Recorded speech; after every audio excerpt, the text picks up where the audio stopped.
Alright everybody, Dan here back with another video. Joining me today is my buddy Aaron, who's a fellow collector, and if you haven't figured out by now, we're going to be talking about some World War II German artifacts here, and then we're going to go into taste testing a German iron ration. So this should be an interesting surprise. We don't know exactly what's inside of it, so we'll find out in a few minutes. First I'll start by talking about the helmets. This is kind of what I think most lay people would recognize as a Nazi helmet, but the design really predates the Nazis, and these continued to be used in some form well after World War II, and even up until 1990 with the Bundesgrenzschutz, if I'm saying that right, which is the federal border police in Germany. They kept using these kind of to intimidate the Soviets on the other side of the Iron Curtain there. So this one in particular was dug up somewhere in the Eastern Front, and that's why it looks like that. The next one is an M40. These were manufactured for the Finnish army, and it's in the M40 style, which was earlier production in the war, a little more high quality design. But as the war went on, they had to simplify things, and that led to this M42, which I restored. This was just a shell found in my grandmother's house that someone spray painted gold for some odd reason. But if you look, it's a lot simpler. It doesn't have that rolled edge, and that was due to having to speed up the manufacturing process. The cover is typical of what a SS troop would have worn, and so that kind of covers some of the iconic German helmet. Over to the left here, we have a Wehrmacht belt with the hair buckle. It says Gott mit uns on it, which means God is with us, I believe. And then it has just two sets of K98 pouches. A lot of other equipment could be attached to these, but usually in kind of quick combat, they just carry ammo and drop a lot of their extra gear. They have the Zeltbahn, which is a combination of a poncho and tent, kind of similar to what you could use a U.S. issue poncho for, and these came in a variety of camouflage patterns. This is the, I think what they call the splinter camo, if I remember correctly. That's correct. Yeah. There's German camouflage. They issued lots of camo. They experimented with all kinds of different stuff. Below that we have a SA dagger. German issued daggers. That's kind of a Prussian tradition going back well before World War II, and was carried on well by the East German army afterwards. And it says, I believe it's a Lays for Deutschland, which I think means everything or anything for Germany. Everything. Yeah, everything for Germany. Everything for Germany. Yes. So it's another neat item. This came from a friend of mine's grandfather who was in World War II, and we have it stored here. On to kind of what food items, since we're talking about rations. In the center here we have the cooking pot or mess kit, which would have been attached to the bread bag, which you see below, canteen and canteen cup, and then, like I said, the bread bag. This would be hung from the belt or had a shoulder strap, and these were issued by the German military for years, even after World War II. It's just a simple satchel, but they'd carry personal items and their food in there. Moving over to the right, we have some other small items here. A field dressing, that would be carried inside the field shirt and a pocket inside. We have a Luftwaffe belt buckle with the Luftwaffe eagle on it, so this would be carried by a Luftwaffe ground troop or paratrooper. It was just would attach like to all the standard German belts. A simple Wehrmacht compass here, if I can get it open. Okay, let's see, I'll put this back on.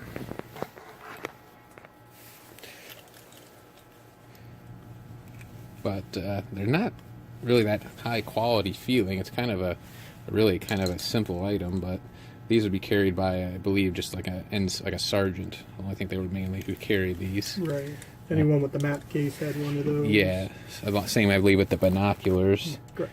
So the story behind the binoculars, the compass, and this shoulder board was they were brought back by a local gentleman who served in the 45th Infantry in World War II, which they went in at Italy and then went up through France and then ended the war near Dachau in Germany. So I think, Aaron, you said this was a Luftwaffe NCO? Yeah, I believe it is. It's hard to tell with the color. It's a little faded, but it looks like yellow. So that being said, those, even the buckle came from that, so these could have all belonged to the same person, potentially. Yeah, very likely. No way to know, but they're all NCO type items. So another item here is a piece of Third Reich currency. I'm not sure. That's a 2 mark. Oh, okay. So it's got the the party symbol on there, and then who is on the front of it? That's von Hindenburg. Oh, okay, yes. So kind of a neat little coin. And then we have an infantry assault badge. I think Aaron knows the correct term in German for it, but A Sturmabzeichen. okay. And so this is kind of similar, I think, to the U.S. Combat Infantry badge. It was given to troops who served in some sort of infantry assault combat action in the war. I think these were these just Wehrmacht, or would SS have these? The SS did use those. They made them in bronze and silver. Okay. So I believe this is just a Wehrmacht one. Right.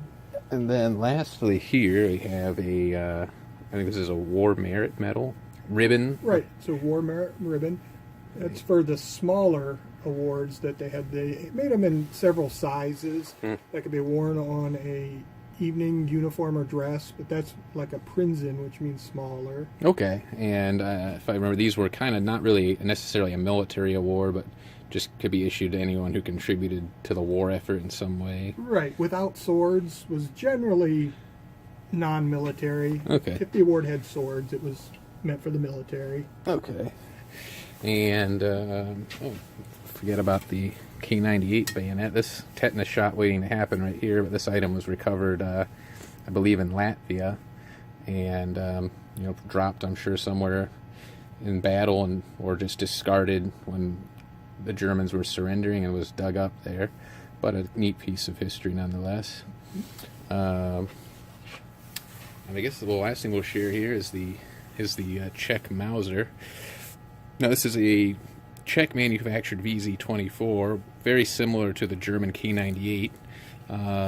When the Germans took over Czechoslovakia, they kept manufacturing these for a short period, and then switched over to having the Czechs make K98s. They're almost the same rifle, and the Germans issued these to a lot of their allies on the Eastern Front. So it gives you a good idea of what the standard bolt-action rifle was that the Germans used. So that kind of concludes some of the German artifacts in the collection, and we'll be back in a few moments to dig into the ration.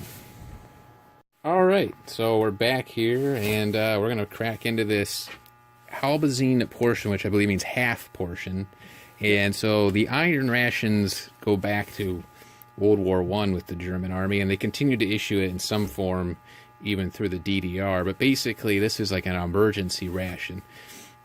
They primarily operated on field kitchens, but in combat, if you couldn't bring fresh hot food up, which wasn't really practical, they would issue this. It's kind of similar to a US K ration, but there's a lot less to it. And in fact, if the Germans were lucky enough to capture US K or C rations, they were usually quite excited about that because of the variety.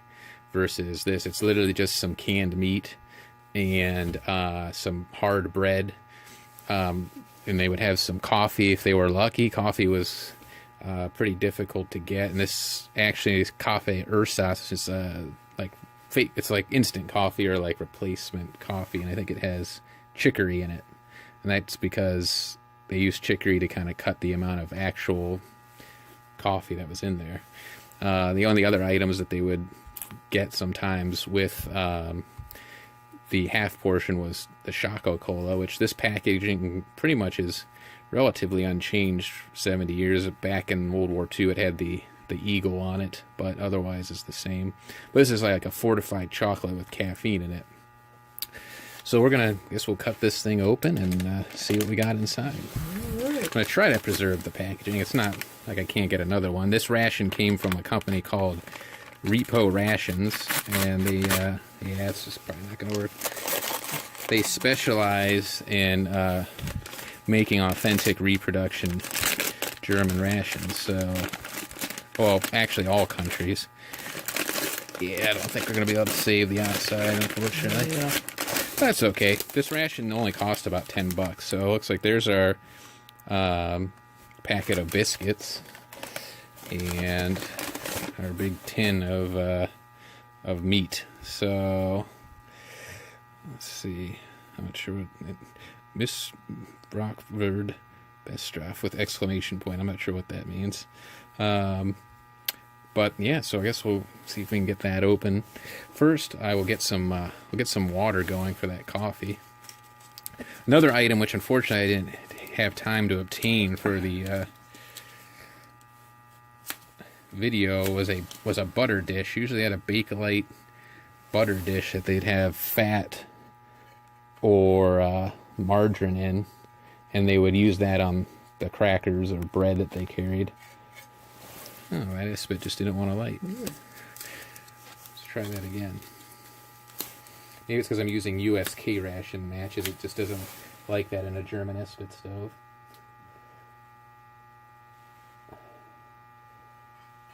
Maybe. I think it'll light now. I think that might be it. I can light it over here. Yeah, if it doesn't... Oh, yeah, it didn't go out again. Yeah, well, while you get that going, I guess I'll try to get this can open.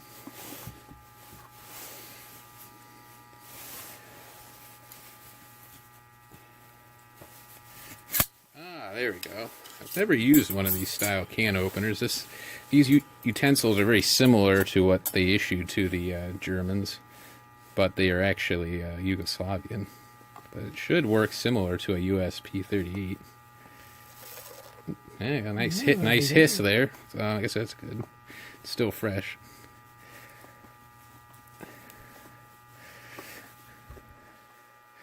Alright, we'll be back in a minute once I get this open and get the water.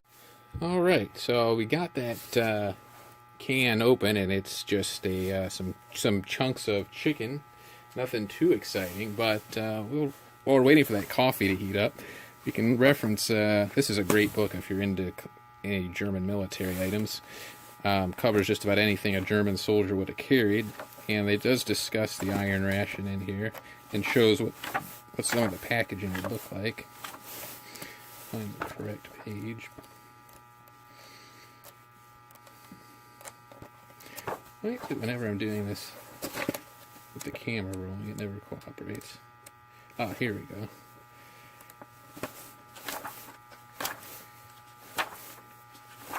Ah, okay. So this, there's kind of an example of a half ration with just the kind of a different type of tin, but there's the Shaka-Cola can, and there's the type of can opener they actually issued. But if you read, it just says it was just a generic can of meat and nothing particular fancy, so chicken chunks was probably fairly plausible. Here's the butter dish I was talking about they would have issued. But yeah, they didn't get anything really all that fancy. So we'll go ahead and let's check out these crackers and see what we got in here. See if this is anything authentically German or not.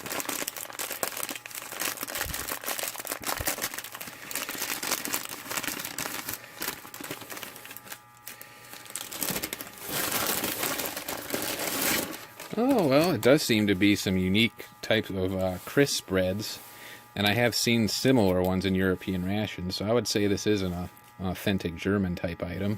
Those are definitely something you could buy in Germany. So we'll crack these open and taste them. So they would have often had margarine or just plain lard to eat on these. I don't know how that would be. I've never had lard just spread on bread before. No, it doesn't sound very appealing. No, but I guess that was a thing back then for nutrition. Well, I'll hand you one, Aaron. You can. Thank you. See what this is about. Okay. Oh, it was very dry. Extremely. It's almost like a communion wafer. Mm-hmm. So yeah, I could see why some butter or lard would be maybe a pleasant addition to this very bland It's like a Melba toast cracker, but Yeah. but worse. Reminds me of a very old rice cake. Yes, like a stale, bland rice cake. So no flavor to that whatsoever. I don't know, maybe if you dip it in the chicken gravy, maybe better. Yeah, I mean, it adds something to it. Once again, you got some A little better. the fats in there, and that's why I'm sure that, lard or margarine would have been a pleasant addition. Some other items that they might have had would have been like Coke. Coke was actually really popular in Germany, but with the breakout of the war, or Hitler declaring war on the U.S., they weren't able to get cola syrup anymore. So then they started making Fanta, the famous orange soda. So that was something they would have been kind of a luxury item, but they might have had. I'm trying to think what else. I think that's, and then any other items they might get locally. They kind of relied a lot on finding, not really looting. It was frowned upon in the German army to really loot, believe it or not, from the locals. But if they could obtain things from the locals, they would. So, but it is not a particularly exciting cracker. Very bland. Let's see if we can get this substitute chicory coffee. Try a little more of this. Yeah. It helps out a little bit. Or a lot. It definitely makes it a more pleasant. Yeah, that's definite. Definite improvements. So, chicory coffee, I guess, is still somewhat popular today, even though it kind of started out as a substitute item. I guess it is still somewhat popular. So, I guess we'll kind of cut this bag open. Another type of coffee they issued was they called Milchkaffee, which was I think given more to SS troops, and they got kind of the better stuff, but that actually had creamer and stuff already mixed into it.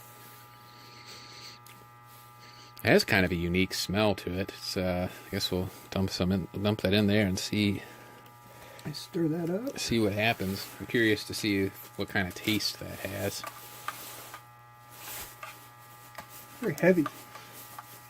Yes, and for those who don't know, chicory is it's a root plant. I don't know if it's like a tree root or what exactly. I did not research that much, but it's a root that has a strong flavor similar to coffee, and that's kind of how it became a substitute for coffee. Much like they couldn't get cola syrup, they couldn't get coffee beans, and so that's how this came to be. Now, I'm going to see if we can get this chocolate cola can open. Oh, you're fine. Now, Aaron does not like chocolate. He's not a very good German. That doesn't. I'm sorry. But if you want to see an authentic one of these open, although it makes me cringe when I watch it, Steve 1989 from MRE Info opens an original sealed Wehrmacht issue can of chocolate cola, and it's. I think I cried that day. Yeah, I mean, not many German rations survive World War II, so to have an original one of any original German ration items is pretty rare. So I get he was trying to show the world what it looked like, but I think I would have left it alone. So just like this one back then, they were issued in these little triangles, kind of meant to eat a little bit at a time as a pick-me-up. They were caffeinated and enriched pieces of chocolate, so... Definitely a dark chocolate. Yeah, it's dark chocolate. It smells high quality.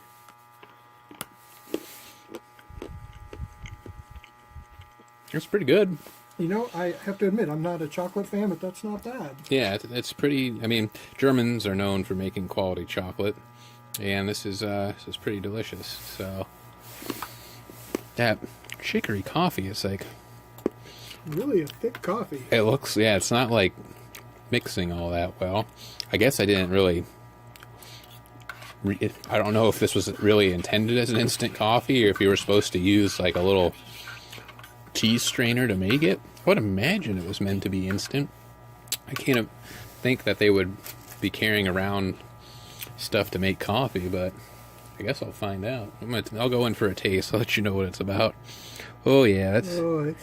I think this was meant to be made with like some sort of coffee filter. I think you're right. It's awful. But I don't. A lot of grounds in it. I don't recall seeing any of that in in the instructions given on the website or really anything mentioned in the book about coffee making gear carried, but that's definitely not a instant type coffee. Oh, whatever, I'll taste some anyway. We've come this far, so grounds and all, why not? No turning back. Okay, that's definitely a unique flavor. It's I don't know how I describe that. It kind of tastes like coffee. Try, see what it's like. Is there another spoon? I don't want to. No. That's all right. I'm not wrong. It's I wish I had a strainer to kind of filter. I wonder if we could use. It is very difficult. I wonder if we could use part of this bag to kind of strain some of it out. It's more of that chocolate. Ooh, that has a very earthy taste to it. Yes, earthy is a good term, and it makes sense being that it was a root Yeah. type plant. It is. It's very earthy. It's not a typical coffee flavor. Kind of dirt-like. Yeah, it really does. Kind of tastes like dirt. Yeah. So, kind of like a wood dirt kind of flavor. yeah. But this wasn't like a high-quality coffee, so it was just kind of a substitute instant coffee. And I really don't know how it's supposed to be made. I guess you could, if you had like a field towel or something, you could make a little coffee filter and filter that out. But Your socks. yeah, sock. Yeah, sock. You know what? They did use socks a lot, I think. And I've read about in U.S. Field kitchens, guys using socks. Yeah. And I bet you that's what you're supposed to do with this. Yeah. I wasn't thinking about that. Used to reviewing modern rations where it's all instant coffee. I just dump it in there, but it's not. You actually have to brew it. Right. So I don't know. I wonder how the biscuit would taste dipped in that.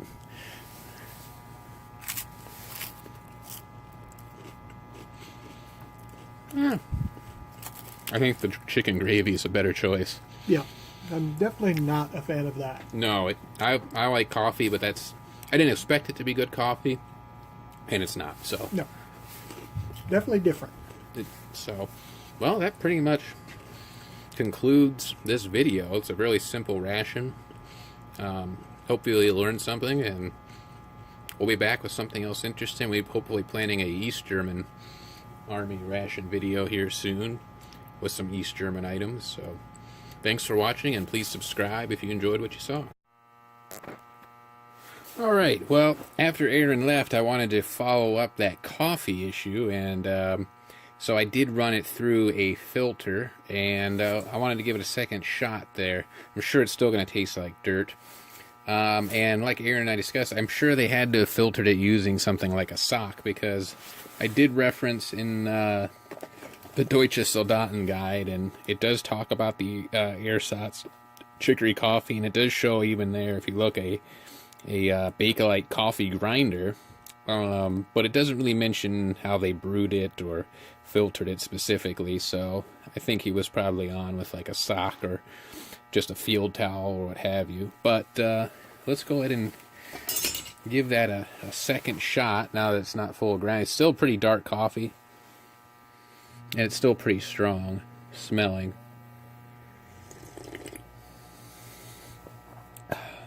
And yeah, it doesn't have a real distinct flavor, other than like it has a very earthy tone. It's not terrible. I mean, I drink it. It's definitely better now it's not full of grounds. And yeah, I mean, it's just a little different, but I mean, it's definitely palatable. It's definitely enjoyable.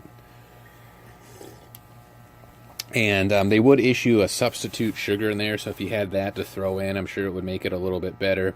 But, you know, if you were dug in a foxhole on the Eastern Front in the wintertime, I'm sure this, in just its regular form, would be a welcome item. So, goodbye again for this video on German iron rations. I hope you enjoyed it, and we'll be back again sometime soon. Thank you.